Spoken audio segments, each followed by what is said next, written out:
Hello friends, welcome to N Spices. இன்னைக்கு நாம ஒரு வெஜ் ரெசிபி தான் பார்க்க போறோம். ரொம்ப சிம்பிளா பண்ணக்கூடியது. எல்லாரும் வீட்ல ட்ரை பண்ணி பார்க்கலாம். காலிஃப்ளவர்ல எப்படி ஒரு வறுத்தரைச்ச ஒரு தீயல் வைக்கிறது அப்படிங்கறத பார்ப்போம். தீயல் அப்படினா தேங்காய் எல்லாமே வறுத்து நம்ம ஒரு குழம்பு வைக்கிறது. இது காலிஃப்ளவர்ல ரொம்ப சிம்பிளா வச்சுக்கலாம். இது காலிஃப்ளவருக்கு பதிலா நம்ம எந்த வெஜிடபிள்ஸ் வேணாலும் ஆட் பண்ணிக்கலாம். நிறைய பேர் என்ன பண்ணுவாங்க அப்படினா எல்லா வெஜிடபிள்ஸும் கொஞ்சம் கொஞ்சமா போட்டு வைப்பாங்க. அது ஒரு விதமா இருக்கும், அது ஒரு தனி டேஸ்டா இருக்கும். இல்ல தனித்தனியா ஒவ்வொரு வெஜிடபிள்ஸ் போட்டுமே பண்ணலாம். வெண்டைக்காய் தனியா இல்ல வேற ஏதாச்சும் வெஜிடபிள்ஸ் தனியா அந்த மாதிரி போட்டும் பண்ணிக்கலாம். நான் இப்போ இன்னைக்கு காலிஃப்ளவர்ல இது பண்ணி காமிக்கிறேன். அதே மாதிரி காலிஃப்ளவர் குழம்பு வைக்கிறத விட ரொம்ப கவனிக்க வேண்டியது அதுல இருக்கிற புழுக்கள் நம்ம ரிமூவ் பண்றது, அதை கிளீன் பண்றது. இப்போ புழுக்கள் இருக்கிறது அப்படிங்கறதுனாலே நிறைய பேர் அதை அவாய்ட் பண்ணிக்கிறாங்க. காலிஃப்ளவர் புரோட்டீன் ரிச், அதனால நம்ம அதை கண்டிப்பா ஃபுட்ல சேர்த்துக்கலாம். அதே மாதிரி இதை கிளீன் பண்ணும்போது ரொம்ப கவனமா பார்த்துக்கணும். அது எப்படி கிளீன் பண்ணிக்கலாம் அப்படிங்கிற மாதிரி எல்லாம் வீடியோல காமிச்சிருக்கிறேன். அதே மாதிரி இந்த குழம்பு எல்லாருமே வீட்டில் ட்ரை பண்ணி பாருங்க. எப்படி சிம்பிளா பண்ணிக்கிறது அப்படிங்கிறத பார்ப்போம். வாங்க வீடியோக்குள்ளாடி போகலாம். காலிஃப்ளவரை இந்த மாதிரி தண்டெல்லாம் ரிமூவ் பண்ணி எடுத்து வச்சுக்கணும். இந்த மாதிரி பார்த்தோம் அப்படின்னா இதில் இந்த மாதிரி க்ரீன் கலர் புழு இருக்கிறது நமக்கு ஆட்டோமேட்டிக்கலி தெரியும். கொஞ்சம் பெருசாக இருக்கும் அப்படிங்கிறதுனால இது நம்ம கண்ணுக்கு தெரியும். ஆனால் இது இல்லாமலேயே உள்ளாடி ஒரு மாதிரி ஒயிட் கலர் புழு இருக்கும்.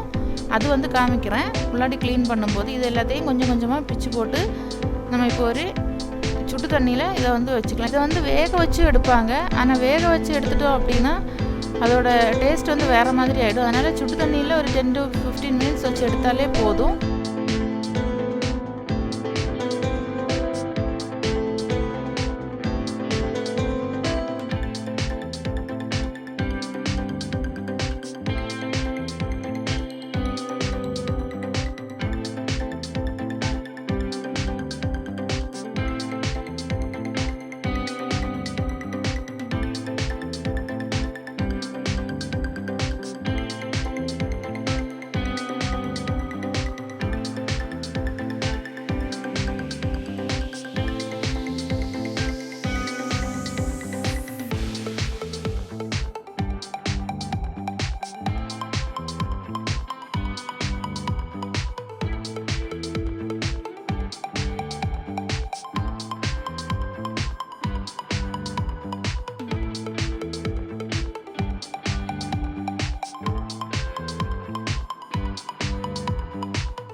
இந்த மாதிரி சின்ன சின்ன பீசஸாக கட் பண்ணி போட்டுக்கலாம். இதில் இந்த மாதிரி சின்னதாக எங்கே புழு இருக்கிறது மாதிரி இருக்குதோ அங்கே பார்த்தோம் அப்படின்னா ஒரு ஒயிட் கலர் புழு இருக்கும். அதுவும் நம்ம இந்த மாதிரி சுடு தண்ணியில் போட்டு விட்டுட்டோம் அப்படின்னா அது ரிமூவ் ஆகிக்கும். தெரியுதா? இந்த மாதிரி ஒயிட் கலர் புழு இருக்கும். இது உப்பு இல்லைன்னா மஞ்சள் கூட போட்டு வச்சுக்கலாம் இதே டைமில். ஆனால் நான் இப்போ அது எதுவுமே போடலை. இப்போ நம்ம ப்ராசஸிங் ஆரம்பிச்சுக்கலாம்.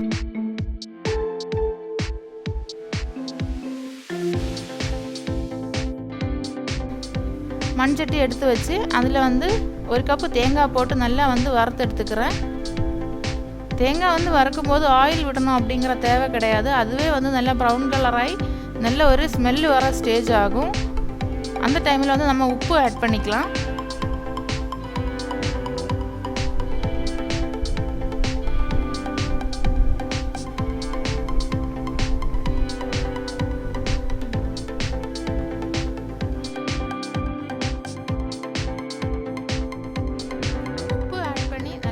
வறுவட்டு ஒரு கோல்டன் கலர் ஆகும். அந்த ஸ்டேஜில் 1 டீஸ்பூன் ஜீரகம், 1 டீஸ்பூன் சோம்பு, 1 டேபிள் ஸ்பூன் மல்லித்தூள், 1 டேபிள் ஸ்பூன் மிளகாய்த்தூள், கொஞ்சமாக மஞ்சள் தூள், இது எல்லாத்தையுமே சேர்த்து நல்லாவே வதக்கிக்கலாம்.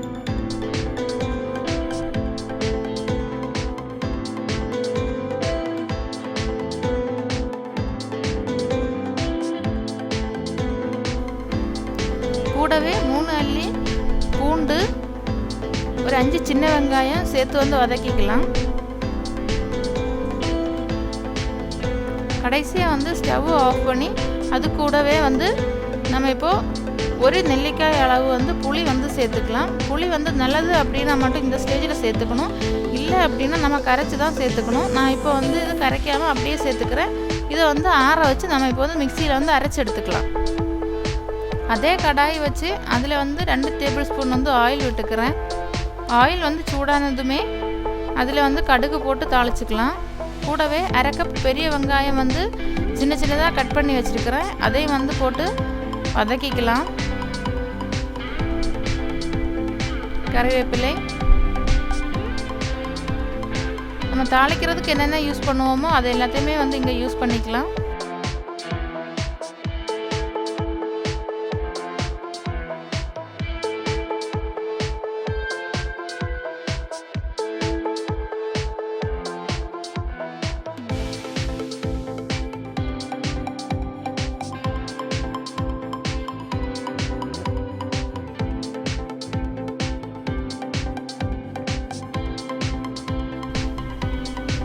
இதுலேயும் கொஞ்சமாக உப்பு வந்து ஆட் பண்ணிக்கிறேன்.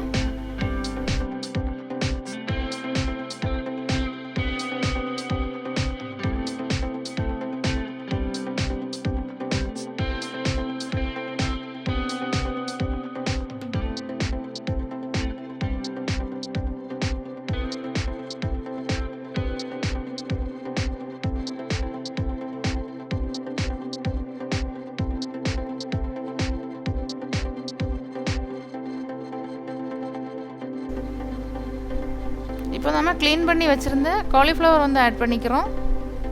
இது வந்து நான் கொஞ்சமாக மஞ்சள் தூள் போட்டு கடைசியில் வந்து வாஷ் பண்ணி கூட எடுத்து வச்சுருந்தேன். இதை போட்டு நல்லாவே வந்து வதக்கிக்கலாம். முதல்ல நம்ம தண்ணி விட்டு வேக வைக்காமல் இந்த மாதிரி ஆயிலில் போட்டு ஒரு தடவை இந்த மாதிரி பண்ணி எடுத்துட்டோம் அப்படின்னா அது வந்து டேஸ்ட் வந்து இன்னும் கொஞ்சம் நல்லா இருக்கும்.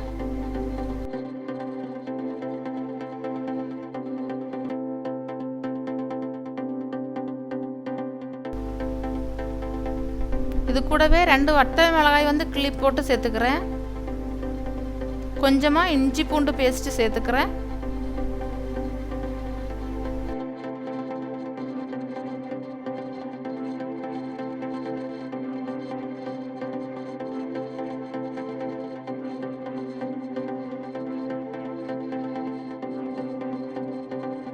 இப்போ அரைச்சி வச்சுருந்த மிக்சரையும் வந்து சேர்த்துக்கலாம்.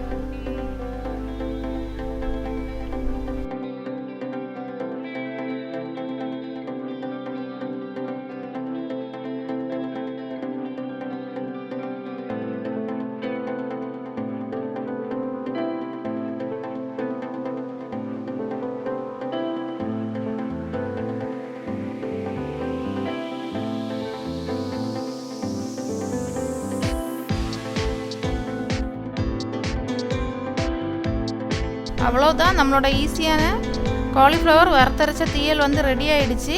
இந்த மாதிரி நல்லாவே ஆயில் வந்து செப்பரேட் ஆகி வர ஸ்டேஜில் வந்து நம்ம வந்து நிறுத்திக்கலாம். ரெசிபி எல்லாரும் பார்த்தீங்க அப்படின்னு நினைக்கிறேன். கண்டிப்பாக வீட்டில் ட்ரை பண்ணி பாருங்க. எப்படி இருந்துச்சு அப்படிங்கிறதோட ஃபீட்பேக் வந்து எனக்கு கமெண்ட் பாக்ஸில் கமெண்ட் பண்ணுங்க.